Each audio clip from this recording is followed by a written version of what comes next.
Hello बच्चों। इस class में मैं आपका नेक्स्ट टॉपिक स्टार्ट कर रहा हूँ। मैं इंटीग्रेशन बाय पार्शियल फ्रैक्शन, मतलब छोटे छोटे टुकड़े करके इंटीग्रेट करना होता है हमें।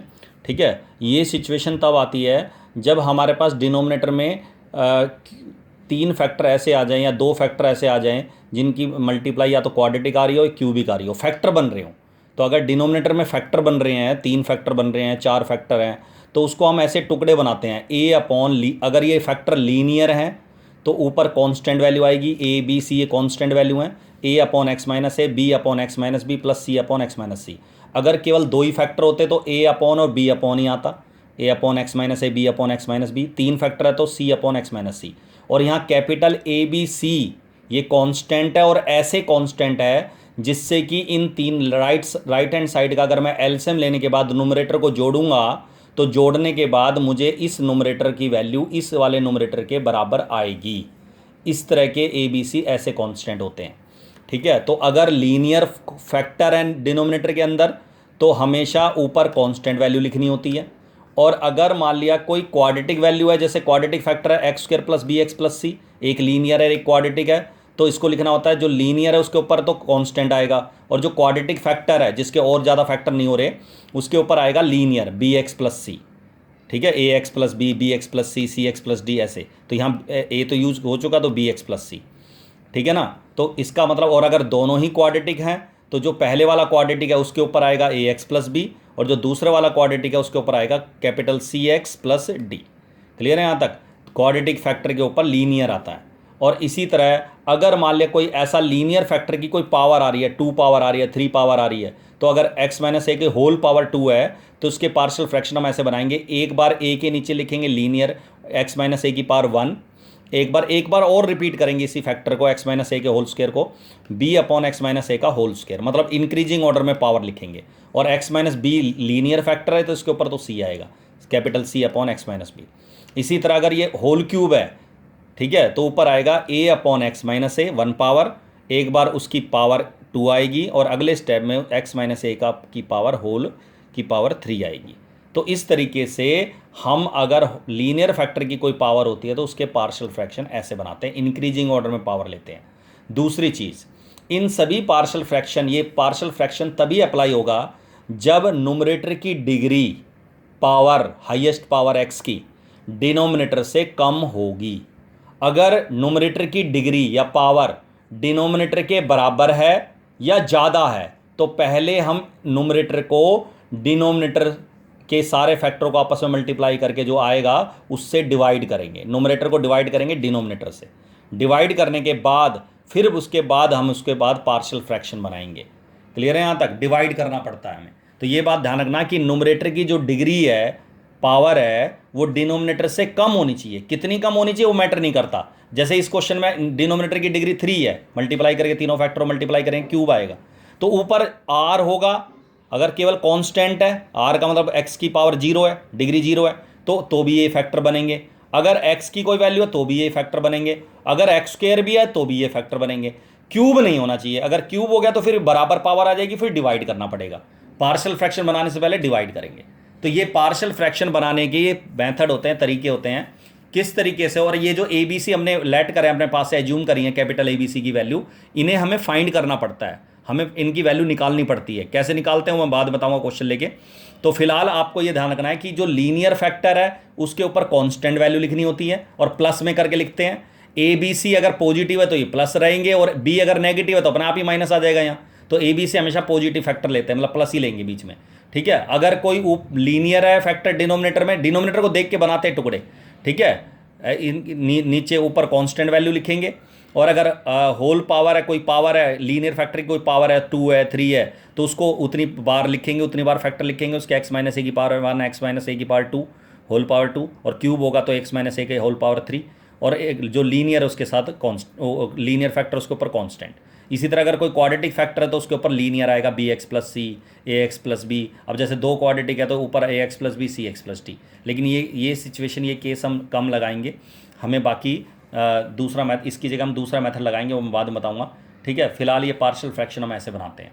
ठीक है, ये फॉर्मूले हैं पार्शियल फ्रैक्शन बनाने के। अब क्वेश्चन है, जैसे ये मुझे इंटीग्रेट करना है, two x minus three upon x square minus one into two x plus three, अब आप सबको पता है इसमें लग रहा है ये क्वाड्रेटिक है, क्वाड्रेटिक है तो इसका मतलब इसके फैक्टर ऐसे बनने चाहिए, जैसे इसके ऊपर लिखूंगा a x plus b upon x square minus one और प्लस सी अपॉन, क्योंकि लीनियर है ये, c upon two x plus three. लेकिन नहीं, ऐसे नहीं बनाना। मैंने देखा ये क्वाड्रेटिक नहीं है, ये क्वाड्रेटिक के अगर फैक्टर हो रहे हैं, क्वाड्रेटिक है मतलब क्वाड्रेटिक के फैक्टर हो रहे हैं, अगर इसको मैं लीनियर में कन्वर्ट कर सकता हूं तो लीनियर में कन्वर्ट करना है। जैसे ए स्क्वायर माइनस बी स्क्वायर के दो फैक्टर हो गए, x plus one x minus one, तो ये लीनियर में कन्वर्ट होने के बाद अब इसमें टाइप अब लीनियर के हिसाब से लगेगी। अब ये तीन फैक्टर हो गए हमारे पास, तो इसको लेट करूंगा मैं टू एक्स, और नोमरेटर की डिग्री कम है ही क्यूब से, है ना, तीनों की मल्टीप्लाई करके क्यूब आएगा, एक्स क्यूब आएगा, तो उससे ऊपर की एक्स की पावर वन है तो डिग्री कम है, तो ये इसको हम लेट करेंगे a upon x plus one पहला factor, b upon x minus one और c upon two x plus three, ऐसे लेट करेंगे लीनियर फैक्टर में प्लस में।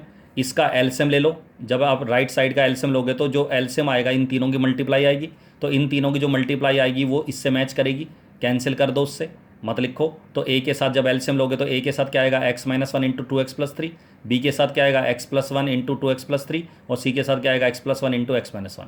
क्लियर है यहाँ तक? या फिर यूँ कह दो, इसका जो डिनोमिनेटर है, ये वाला जो डिनोमिनेटर तीनों की मल्टीप्लाई है, इसको लेफ्ट साइड खुद से मल्टीप्लाई कर दो तो खुद कट जाएगा, two x plus minus three बचेगा, टू एक्स माइनस थ्री, और इसको ए से भी मल्टीप्लाई करो, ए वाली टर्म से भी, बी से भी और सी वाली टर्म से भी, अलग अलग मल्टीप्लाई कर दो इन तीनों की मल्टीप्लाई को। तो जब मैं इसको ए वाली टर्म से मल्टीप्लाई करूँ तो एक्स प्लस वन कट जाएगा, तो क्या बचेगा, ए के साथ x minus one two x plus three, है ना, बी के साथ इसको एक्स माइनस वन कैंसिल हो गए, ये दोनों बचेंगे, और सी के साथ मल्टीप्लाई करो तो two x plus three cut के x plus one x minus one बचेगा।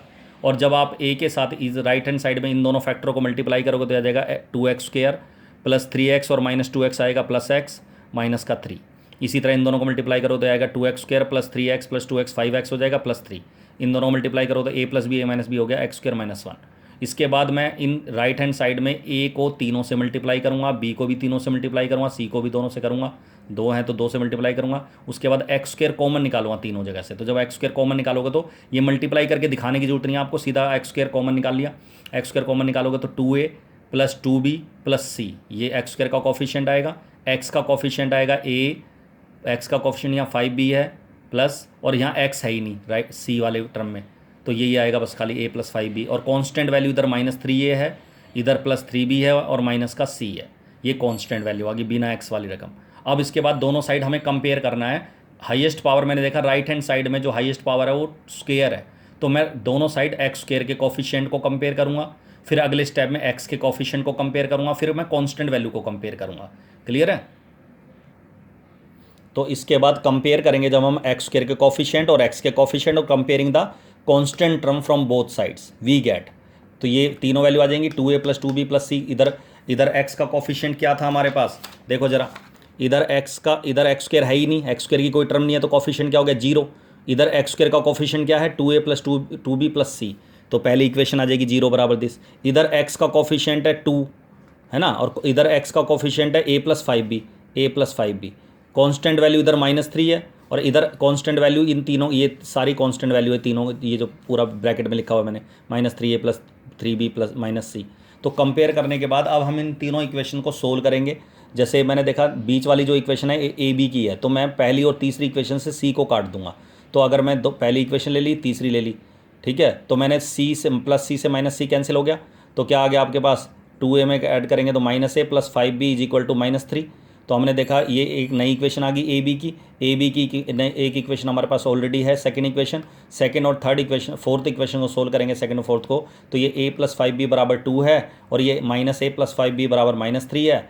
इनको क्योंकि प्लस ए और माइनस ए मैच कर रहा कॉफिशिएंट, तो ए से ए कैंसिल हो गया, five b five ten b equal to minus one, तो बी की वैल्यू आ गई माइनस वन बाई टेन। और जब बी की value minus one by ten आ गई तो यहाँ रख देंगे, तो बी की जगह माइनस वन बाई टेन इसमें रखेंगे, तो फाइव से कैंसिल हो गया one by two, plus minus है तो प्लस हो जाएगा लेफ्ट साइड में, प्लस वन बाई टू, तो ए की वैल्यू आ जाएगी फाइव बाई टू, और फर्स्ट में रख देंगे इसमें ए और बी की वैल्यू रख देंगे, तो सी की वैल्यू फाइंड हो जाएगी। ए की जगह रख दी, बी की वैल्यू रख दी, तो सी की वैल्यू फाइंड कर देंगे माइनस 24 5।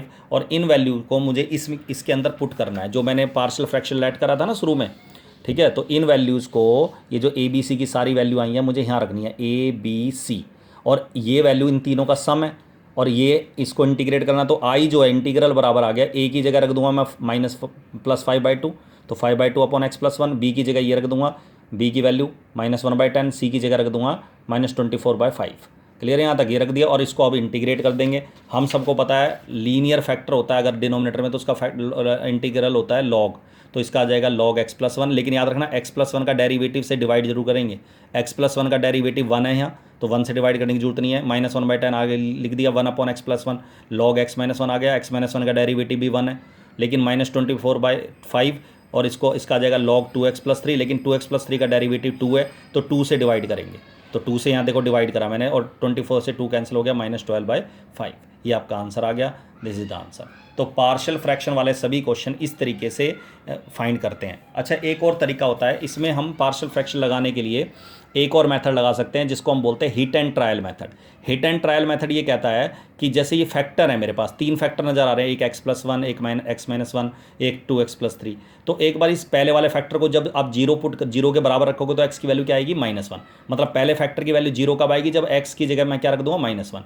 तो इस इक्वेशन में इसके बाद ये नहीं करना, बाकी सारा ये नहीं करना, ठीक है। इस इक्वेशन में इस वाले में x की जगह एक बार मैं हर दोनों साइड x की जगह -1 पुट कर दूंगा, तो इससे ये जीरो हो जाएगा, ये वाला फैक्टर, ये भी पूरा जीरो हो जाएगा, b और c वाली वैल्यू जीरो हो जाएंगी।